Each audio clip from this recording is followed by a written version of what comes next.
اور جس طرح رمضان کے اندر ہم سنتے رہے کہ آپ صلی اللہ علیہ وسلم نے ارشاد فرمایا کہ رمضان میں سرکش شیاطین کو قید کر دیا جاتا ہے، تو رمضان کا مہینہ جب ختم ہوا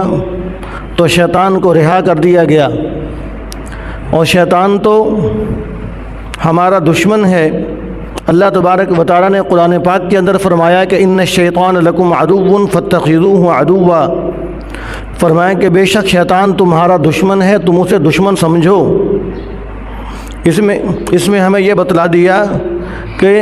تم دنیا کے اندر جس کو تم اپنا دشمن سمجھتے ہو، تم کبھی بھی اس کی باتوں پر عمل نہیں کرتے، تم کبھی بھی اس کی ہدایات پر نہیں چلتے،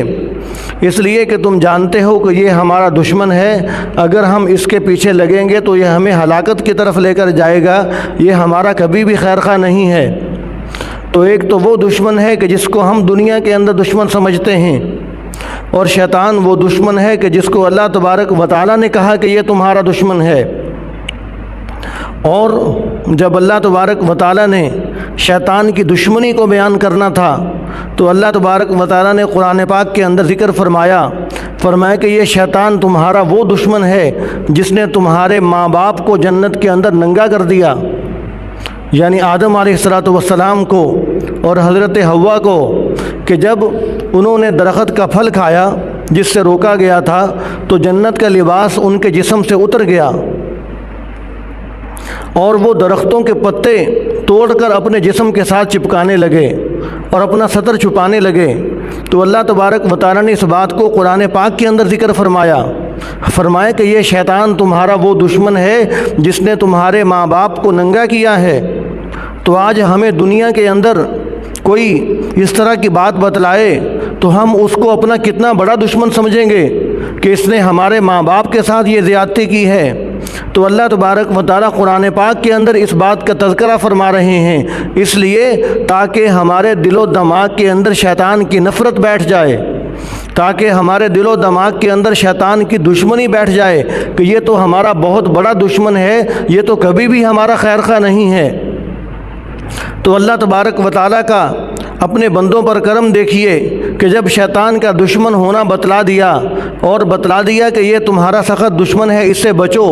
تو ہم نے کیسے بچنا ہے؟ یا اللہ ہمیں تو شیطان نظر ہی نہیں آتا، ہم کیسے شیطان سے بچ سکیں؟ اللہ تبارک و تعالیٰ نے فرمایا کہ تم اعوذ باللہ من الشیطان الرجیم پڑھا کرو، میں تمہیں شیطان سے بچاؤں گا۔ تم اعوذ باللہ پڑھو، تم مجھے پکارو، میں تمہیں شیطان سے بچاؤں گا۔ اس لیے کہ جیسے ہم دنیا کے اندر دیکھتے ہیں کہ والدین بچے کے ہاتھ میں ڈنڈا نہیں پکڑاتے کہ جو تمہارا نقصان کرے تم اس کا نقصان کرو، والدین کہتے ہیں کہ جو تمہیں نقصان کرے تمہارا نقصان کرے، نقصان پہنچائے ہمیں بلاؤ، ہمیں بتلاؤ۔ تو اللہ تبارک و تعالیٰ نے بھی فرمایا کہ ہمیں اللہ تعالیٰ نے تعوذ عطا فرمایا، اعوذ باللہ من الشیطان الرجیم، کہ جب تمہیں شیطان کوئی وسوسہ ڈالتا ہے، شیطان تمہیں گمراہ کرنے کی کوشش کرتا ہے، تم فوراً اللہ تبارک و تعالیٰ کو پکارنا، تم مجھے پکارنا، میں تمہاری شیطان کے حملے سے بچنے کے اندر مدد کروں گا۔ اور پھر اگر پھر بھی شیطان تم پر اپنا حملہ کر گزرتا ہے، شیطان کامیاب ہو جاتا ہے، تو تمہیں پریشان ہونے کی ضرورت نہیں، تم نے پھر بھی ہمیں ہی پکارنا ہے توبہ اور استغفار کی صورت میں۔ جب تم ہمیں پکارو گے، توبہ اور استغفار کرو گے، گناہ کی معافی مانگو گے، تو میں تمہارے گناہوں کو معاف کر دوں گا۔ اور یہی شیطان جو آج تم سے گناہ کروا کے خوش ہوا ہے، یہی شیطان جب تم توبہ کرو گے سچے دل سے، مجھ سے معافی مانگو گے، میں تمہیں معاف کر دوں گا، تو یہی شیطان خاک اٹھا کر، مٹی اٹھا کر اپنے سر کے اوپر ڈالے گا، چیخے گا، پکارے گا اور واویلا کرے گا، پیٹے گا کہ ہائے میں نے اتنی مشکل سے اس آدمی سے گناہ کروایا، مجھے گناہ کروانے کا کیا فائدہ ہوا؟ اس نے تو توبہ کر لی، اس نے استغفار کر لیا، اللہ تعالیٰ سے معافی مانگ لی، اس کا وہ گناہ بھی بخش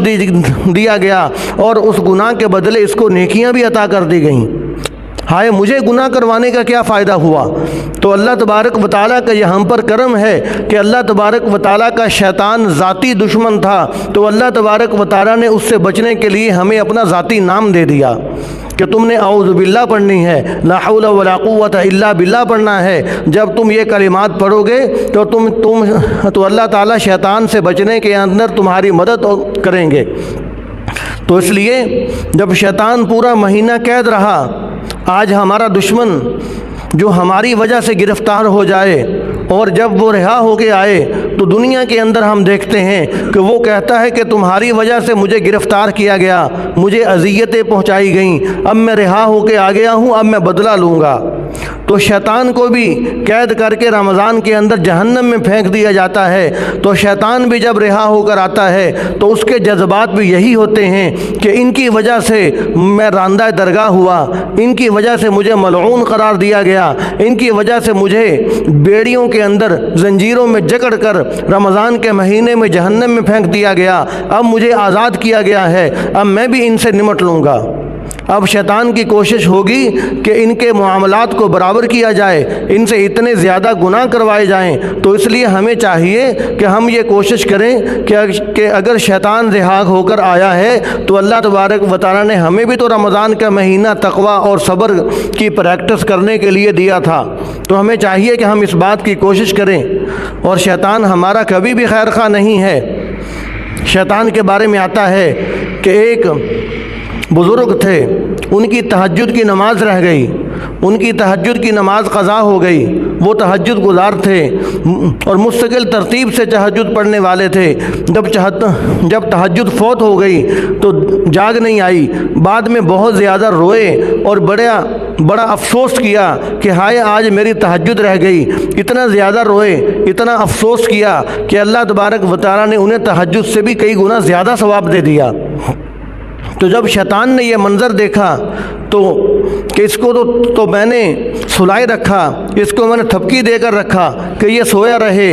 اور تاکہ اس کی تہجد رہ جائے، تو اس نے تو بعد میں اس قدر اللہ تعالیٰ سے تعلق مضبوط کیا کہ اس کو کئی تہجدوں کا ثواب مل گیا۔ تو پھر ہوا یہ کہ جب پھر کبھی ایسا موقع آیا تو شیطان نے خود آ کر تہجد کے لیے جگا دیا، شیطان نے خود آ کر تہجد کے لیے جگا دیا کہ یہ ابھی ایک تہجد پڑھ کر ایک تہجد کا ثواب لے لے، بعد میں یہ اللہ تعالیٰ کے دربار میں روئے گا اور افسوس کرے گا تو اس کو تو پھر کئی تہجدوں کا ثواب مل جائے گا۔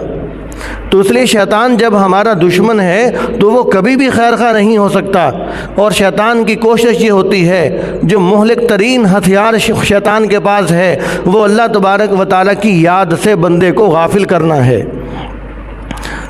حدیث شریف کے اندر آتا ہے کہ جب بندہ اللہ تعالیٰ کے ذکر سے، اللہ تعالیٰ کی یاد سے غافل ہو جاتا ہے پھر شیطان آدمی پر حملہ کرتا ہے۔ تو ایک تو ہمیں یہ کوشش کرنی چاہیے شیطان سے بچنے کے لیے کہ آدمی اللہ تعالیٰ کے ذکر سے، اللہ تعالیٰ کی یاد سے غافل نہ ہو۔ دوسرا، آپ صلی اللہ علیہ وسلم نے فرمایا کہ جب انسان غصے کی حالت میں ہوتا ہے تو فرمایا کہ شیطان انسان کے ساتھ اس طرح کھیلتا ہے کہ جیسے ایک چھوٹا بچہ گیند کے ساتھ کھیلتا ہے۔ گیند بچے کے قبضے میں ہوتی ہے، اس کو اختیار ہوتا ہے جس دیوار میں چاہے بچہ گیند کو مارے، جہاں چاہے پھینکے۔ تو جب انسان غصے میں آ جاتا ہے تو پھر شیطان اس کی رگوں میں دوڑتا ہے اور شیطان اس سے بہت غلط سے غلط کام کروا دیتا ہے۔ تو اس لیے شیطان کی کوشش یہی ہوتی ہے کہ ان کا زیادہ سے زیادہ نقصان کیا جائے اور انہیں خیر کے کاموں سے، خیر کے راستوں سے ہٹایا جائے۔ آپ صلی اللہ علیہ وسلم نے تو یہاں تک ارشاد فرمایا کہ شیطان روزانہ اپنے شتونگنوں کی حاضری لگاتا ہے اور ان سے پوچھتا ہے کہ ہاں بھئی تم نے کون کون سے کارنامے سر انجام دیے ہیں۔ کوئی کہتا ہے کہ میں نے میاں بیوی کے اندر آج لڑائی کروا دی، اس کو شاباش دے کر بٹھا دیتا ہے۔ کوئی کچھ کارنامہ سناتا ہے، کوئی کچھ کارنامہ سناتا ہے۔ ایک چھوٹا سا شتونگڑا کھڑا ہوتا ہے، وہ کھڑا ہو کر کہتا ہے کہ مجھ سے اور تو کچھ نہیں ہو سکا، صرف ایک بچہ مدرسے میں دین پڑھنے کے لیے جا رہا تھا، میں نے بس اس کو ہٹایا ہے، اس کو مسجد اور مدرسے سے ہٹا کر دوسرے کھیل کود کی طرف لگا دیا۔ شیطان سب سے زیادہ فرمایا اس کو پروٹوکول دیتا ہے کہ جو صحیح کام کیا ہے وہ تو نے کام کیا ہے۔ اس لیے کہ ایک جو عالم ہے وہ حضور صلی اللہ علیہ وسلم نے فرمایا کہ 1000 عابد سے زیادہ شیطان پر بھاری ہے۔ شیطان کو 1000 عابدوں سے، زاہدوں سے اتنا خطرہ نہیں ہے جتنا شیطان کو ایک عالم سے خطرہ ہوتا ہے۔ تو اس لیے آپ صلی اللہ علیہ وسلم نے ارشاد فرمایا کہ جب اس نے علم سے ہٹایا، مسجد اور مدرسے سے بچے کو ہٹایا، تو شیطان سب سے زیادہ اس کو پروٹوکول دیتا ہے۔ تو معلوم ہوا کہ شیطان ہمارا دشمن ہے، اسی لیے اللہ تعالیٰ نے فرمایا کہ ان الشیطان لکم عدو فاتخذوہ عدوا، فرمایا کہ یہ شیطان تمہارا دشمن ہے، تم اس کو دشمن سمجھو۔ اور شیطان سے کیسے بچنا ہے؟ اللہ والوں نے بہت پیاری بات لکھی، فرمایا کہ کل 6 سمتیں ہوتی ہیں، کل جہاد 6 ہوتی ہیں۔ شیطان نے جو اللہ تعالیٰ سے کہا کہ میں ان کو سامنے سے بھی گمراہ کروں گا اور پیچھے سے بھی آؤں گا، دائیں سے بھی آؤں گا، بائیں سے بھی آؤں گا، چاروں طرف سے آ کر میں تیرے بندوں کو گمراہ کروں گا، تو اللہ تبارک و تعالیٰ نے 2 سمتیں محفوظ رکھیں۔ ایک اوپر والی سمت بھی محفوظ ہے، ایک نیچے والی جہت بھی محفوظ ہے کہ اگر آدمی اللہ تبارک و تعالیٰ کے دربار میں ہاتھ اٹھا لے گا کہ یا اللہ مجھ سے غلطی ہو گئی، مجھے معاف فرما دیجئے، شیطان کے حملوں سے بچا لیجئے، پھر بھی اللہ تعالیٰ اس کے شیطان سے حفاظت فرمائیں گے۔ اگر آدمی گناہ کرنے کے بعد شرمندگی کی وجہ سے سر کو جھکا لیتا ہے، اپنا سر نیچے کی جہت کی طرف کر لیتا ہے، تو پھر بھی اللہ تعالیٰ شیطان کی محنت پر پانی پھیر دیتے ہیں۔ جس طرح میں نے پہلے عرض کیا کہ شیطان تو چیختا ہے، چلاتا ہے کہ ہائے میں نے اتنی مشکل سے اس سے گناہ کروائے ہیں، اب یہ توبہ کر رہا ہے، اللہ تبارک و تعالیٰ کے دربار میں ہاتھ اٹھا رہا ہے اور اپنا سر شرمندگی کی وجہ سے نیچے جھکا رہا ہے، تو اس کو تو سارے گناہ معاف ہو گئے، میری تو محنت پر پانی پھر گیا، اور اس کے صرف گناہ ہی نہیں معاف ہوئے، اس کو تو گناہوں کو اللہ تعالیٰ نے نیکیوں کے اندر بدل کر رکھ دیا۔ پھر شیطان مٹی اٹھا کر اپنے سر میں ڈالتا ہے، چیختا ہے، چلاتا ہے کہ ہائے میری محنت تو ضائع ہو گئی۔ تو اللہ تبارک و تعالیٰ نے یہ 2 سمتیں محفوظ رکھی ہیں،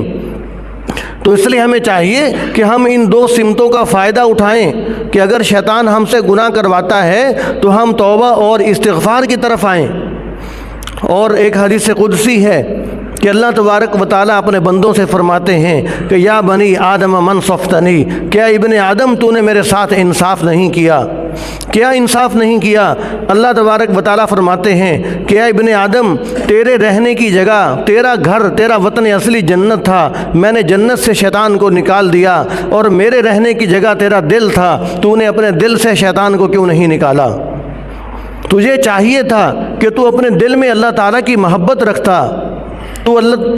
اپنے دل کے اندر، تیرے دل میں اگر کسی کا پیار ہوتا، کسی کی محبت ہوتی، تو وہ اللہ تبارک و تعالیٰ کی ذات ہوتی، اور جن چیزوں کی نسبت اللہ اور اس کے حبیب صلی اللہ علیہ وسلم کے ساتھ ہے، تیرے دل میں ان چیزوں کی محبت ہونی چاہیے تھی۔ تو اس لیے اللہ تبارک و تعالیٰ اپنے بندوں سے شکوہ کرتے ہیں کہ یا بنی آدم منصفتنی، کیا ابن آدم تو نے میرے ساتھ انصاف نہیں کیا؟ تو اس لیے ہمیں چاہیے کہ جب اللہ تعالیٰ نے ہمیں بتلا دیا کہ شیطان تمہارا دشمن ہے، فرمایا فاتخذوہ عدوا، تم اسے دشمن سمجھو، اور قیامت کا دن ہوگا اور یہی شیطان اللہ تبارک و تعالیٰ کے دربار میں کہے گا کہ انی دعوتہم فاستجب، شیطان کہے گا وقال الشیطان لما قضی الامر ان اللہ وعدکم وعد الحق ووعدتکم فاخلفتکم، شیطان بندوں سے کہے گا کہ اللہ تبارک و تعالیٰ نے تم سے جو وعدہ کیا تھا وہ سچا وعدہ کیا تھا، اور میں نے جو تم سے وعدہ کیا تھا وہ جھوٹا وعدہ کیا تھا، اللہ تعالیٰ نے اپنا وعدہ سچا کر دکھایا ہے، لہذا میں نے تو تم سے جھوٹا وعدہ کیا تھا۔ اور شیطان پھر یہ بھی کہے گا، اسی آیت شریفہ کے اندر اس کا ذکر ہے کہ شیطان کہے گا کہ میری تجھ پر کوئی زبردستی نہیں تھی، میں نے کوئی زنجیروں میں جکڑ کر، بیڑیوں کے اندر باندھ کر تم سے زنا نہیں کروایا، تم سے کوئی گناہ نہیں کروایا، بلکہ میں نے تو صرف تمہیں دعوت دی تھی، تم نے میری دعوت کو قبول کر لیا، نہ قبول کرتے۔ اور حقیقت بھی یہی ہے کہ شیطان کسی آدمی کو گناہ کی طرف زنجیروں میں جکڑ کر نہیں لے کر جاتا، وہ رسیوں میں باندھ کر گناہ کی طرف نہیں لے کر جاتا، صرف شیطان اتنا کرتا ہے کہ دل میں وسوسہ ڈالتا ہے، بس اور کچھ نہیں کرتا۔ اور جہاں شیطان دل میں وسوسہ ڈال رہا ہوتا ہے وہاں پر اللہ تبارک و تعالیٰ کی طرف سے نیکی کا خیال بھی آ رہا ہوتا ہے، نیکی کا خیال بھی آ رہا ہوتا ہے کہ یہ جھوٹ ہے تو پھر دوسری طرف سچ کا خیال بھی رہتا ہے، اگر حرام کھا رہا ہے تو دوسری طرف حلال کا خیال بھی رہتا ہے، اگر غلط طرف جا رہا ہے تو سیدھے راستے کا خیال بھی برقرار رہتا ہے۔ تو شیطان قیامت کے دن کہے گا کہ میں نے تو تم پر کوئی زبردستی نہیں کی تھی، میں نے تو صرف تمہیں دعوت دی تھی، تم نے میری دعوت کو قبول کر لیا، لہٰذا میرا آج کوئی قصور نہیں ہے، فلا تلومونی ولوموا انفسکم۔ شیطان کہے گا کہ آج تم مجھے ملامت نہ کرو، اپنے آپ کو ہی ملامت کرو، اپنے آپ کو برا بھلا کہو، لہٰذا مجھے آج برا بھلا کہنے کی ضرورت نہیں ہے، اس لیے کہ میں نے تو صرف تمہیں دعوت دی تھی۔ تو اللہ تبارک و تعالیٰ نے ہمیں دونوں راستوں کی طرف اختیار دیا ہے کہ تم جون سا راستہ چاہو اختیار کر لو۔ جب آدمی کو اختیار ہے تو پھر چاہے تو وہ شیطان کا راستہ اختیار کرے، چاہے تو وہ رحمان کا راستہ اختیار کرے۔ تو اس لیے ہمیں چاہیے کہ جب شیطان ہمارا دشمن ہے تو ہم اس کے مکر و فریب سے بچنے کی کوشش کریں، اور ہم میں سے کوئی بھی یہ نہ دعویٰ کرے کہ میں تو بہت بڑا متقی پرہیزگار ہوں لہٰذا شیطان مجھے نقصان نہیں پہنچا سکتا، ہم میں سے کوئی بھی یہ دعویٰ نہیں کر سکتا۔ حضرت عمر رضی اللہ تعالی عنہ جن کے بارے میں آپ صلی اللہ علیہ وسلم نے فرمایا کہ شیطان عمر کو دیکھ کر راستہ بدل لیتا ہے، جس راستے سے عمر گزر جائے وہاں سے شیطان نہیں گزرتا، یعنی شیطان اس قدر حضرت عمر رضی اللہ تعالی عنہ سے دور بھاگنے والا، اس کے باوجود دیکھیے حضرت عمر رضی اللہ تعالی عنہ کے بارے میں آتا ہے کہ ایک صحابی گزرے تو دیکھا کہ حضرت عمر رضی اللہ تعالی عنہ گھر سے باہر بیٹھے ہوئے ہیں، دروازے پر بیٹھے ہوئے ہیں، گھر میں نہیں ہیں۔ تو وہ صحابی اپنا کام کاج کر کے جب کافی دیر کے بعد واپس آئے تو دیکھا کہ پھر حضرت عمر رضی اللہ تعالیٰ عنہ وہیں پر بیٹھے ہیں۔ صحابی نے پوچھا کہ حضرت خیریت تو ہے؟ آپ پہلے بھی ادھر بیٹھے تھے، آپ کا گھر آپ کے پاس ہے، آپ باہر گھر کی دہلیز پر بیٹھے ہیں، اب کافی دیر کے بعد میں واپس آیا ہوں، ابھی آپ یہیں پر بیٹھے ہیں؟ تو حضرت عمر رضی اللہ تعالیٰ عنہ نے فرمایا کہ میری بیوی گھر پر موجود نہیں ہے، گھر میں میری بیٹی ام المؤمنین سیدہ حفصہ رضی اللہ تعالیٰ عنہا اکیلی ہیں، لہٰذا مجھے شرم محسوس ہوئی کہ میری بیٹی گھر میں اکیلی ہے، تو میں نے اس شرم کی وجہ سے میں نے یہ مناسب سمجھا کہ میں باہر آ کر بیٹھ جاؤں،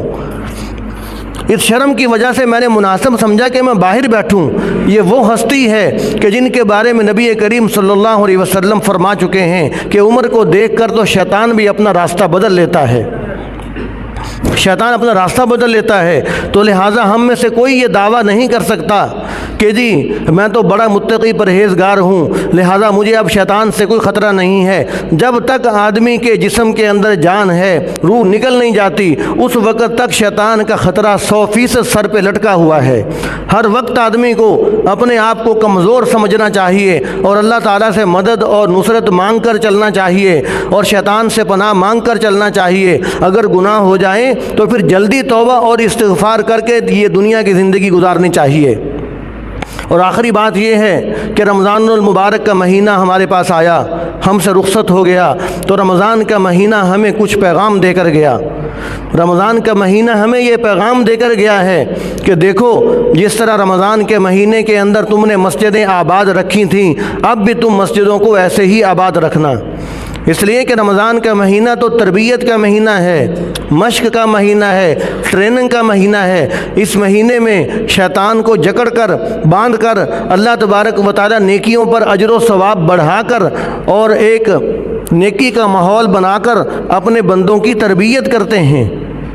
اپنے بندوں کو نیک اعمال کرنے کا ماحول فراہم کرتے ہیں اور یہ سکھلاتے ہیں کہ اس مہینے کے اندر تم ٹریننگ کر لو، تم مشق کر لو نوافل پڑھنے کی، ذکر اذکار کرنے کی، تلاوت کرنے کی، بعد میں تم نے پورا سال اس کے مطابق زندگی گزارنی ہے۔ تو یہ رمضان کا مہینہ ہمیں ٹریننگ دے کر گیا ہے کہ جس طرح رمضان میں تم نے مسجدوں کو آباد رکھا، اب بھی مسجدوں کو ویسے ہی آباد رکھنا۔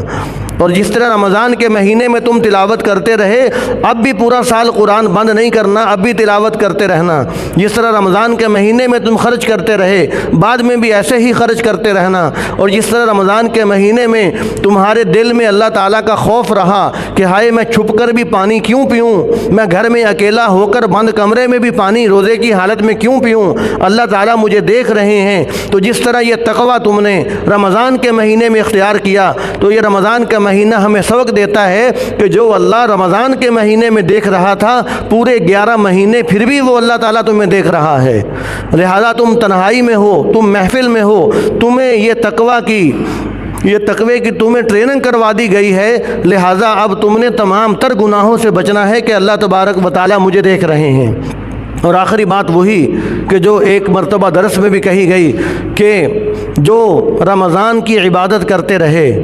جو رمضان کی پوجا کرتے رہے، جن کا الہ، جن کا معبود رمضان کا مہینہ ہے، وہ تو اب عبادت کرنا چھوڑ دیں، قرآن پڑھنا چھوڑ دیں، نمازیں پڑھنا چھوڑ دیں، اس لیے کہ رمضان گزر گیا، اب ان کا معبود سال کے بعد آئے گا، 11 مہینے کے بعد آئے گا۔ اور جن کا معبود اللہ ہے، جو اللہ تعالیٰ کی عبادت کرتے ہیں، جن کا الہ اللہ تعالیٰ ہے، جو اللہ تعالیٰ کی عبادت کرتے ہیں، تو جو رب رمضان میں تھا اب بھی وہی رب ہے، 11 مہینے وہی رب ہے، 12 مہینے وہی رب ہے۔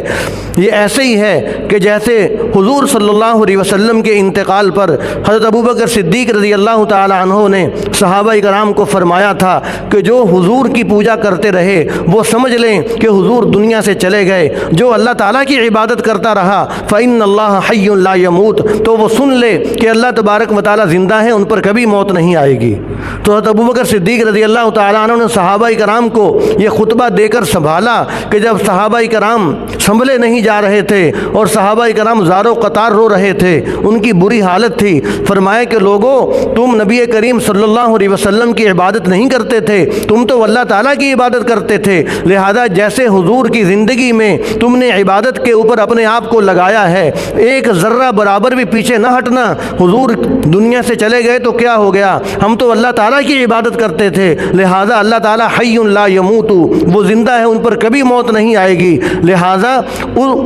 حضرت ابوبکر صدیق رضی اللہ تعالیٰ عنہ کے ان قیمتی جملوں سے ہمیں بھی یہ سبق سیکھنا چاہیے کہ جو رمضان کی عبادت کرتے تھے وہ تو سمجھے کہ رمضان چلا گیا، جو اللہ تعالیٰ کی عبادت کرتے تھے تو اللہ تعالیٰ تو اب بھی زندہ ہیں، لہذا ہمیں چاہیے کہ ہم اب بھی مسجدوں کو آباد رکھیں۔ تو دعا ہے کہ اللہ تعالیٰ ہمیں عمل کی توفیق عطا فرمائے۔